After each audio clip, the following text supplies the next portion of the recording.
on the East Coast with severe asthma caused young John Guilbert serious breathing difficulties. A dry climate was required to alleviate his symptoms, so he attended the Little Outfit boarding school in southern Arizona.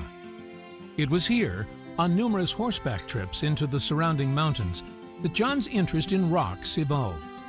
His observations of rocks, prospect pits, and the small mines he saw sparked a curiosity. Why would anyone want to dig here? This curiosity led John to a geology degree from the University of North Carolina in 1953. Master's degrees in geology and English followed in 1954, along with a PhD in economic geology from the University of Wisconsin in 1962.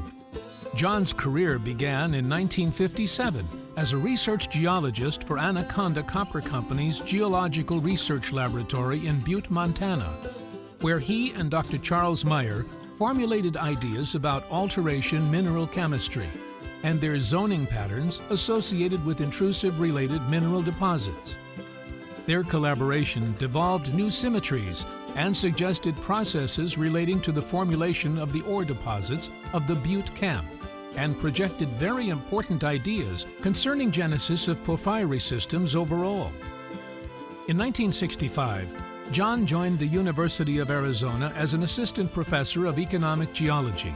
Shortly after his arrival in Tucson, John was asked to speak to the Arizona Geological Society on the concept that the Butte District itself was a porphyry copper deposit. After the program, he was approached by David Lowell to look over a prospect that had similarities to what John had described at Butte.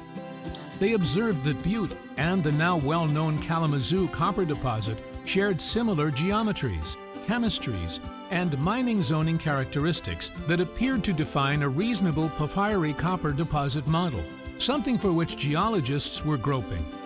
They continued to refine their model by tabulating the relevant properties and mineralogical data from other Arizona copper deposits considered to be porphyries.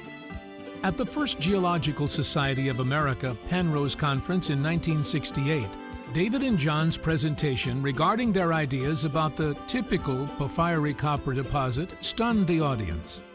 David and John continued developing this theory and in 1970 published their groundbreaking Lowell and Gilbert model, a quantitative alteration methodology that has become a universal template for exploration geologists worldwide.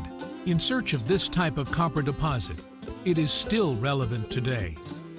A respected and enthusiastic researcher and teacher, John received the University of Arizona's Creative Teaching Award in 1973.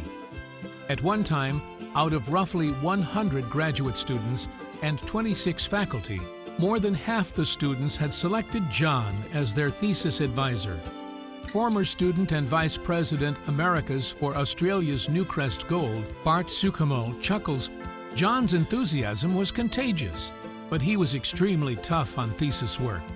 His students used to say their thesis dripped in blood due to so many red marks on the pages. The benefit of his toughness, though, was he taught you how to write. It was very impactful. To this day, when writing a report, I ask myself, would John say it this way?" John believed in the value of practical hands-on fieldwork. He coordinated and led 17 field trips to study classic and unique ore bodies around the world. He designed the trips with worldwide academic and corporate cooperation and structured them to include students and professionals alike. The field trips were legendary for their usefulness, repeatedly praised as the greatest learning experience ever, and fun. John's approach to field trips has been adopted by other universities around the world. Other significant achievements include publication with Charles Park of the Geology of Ore Deposits in 1986, a text that is still the standard for mineral deposit studies. In the mid-70s, he assisted in identifying and commercializing Argentina's largest metal mine, the Bajo de la Alumbrera copper-gold porphyry, and through the establishment of the World Museum of Mining in 1965, John and others achieved the preservation of the unique mining equipment and technique on Butte Hill.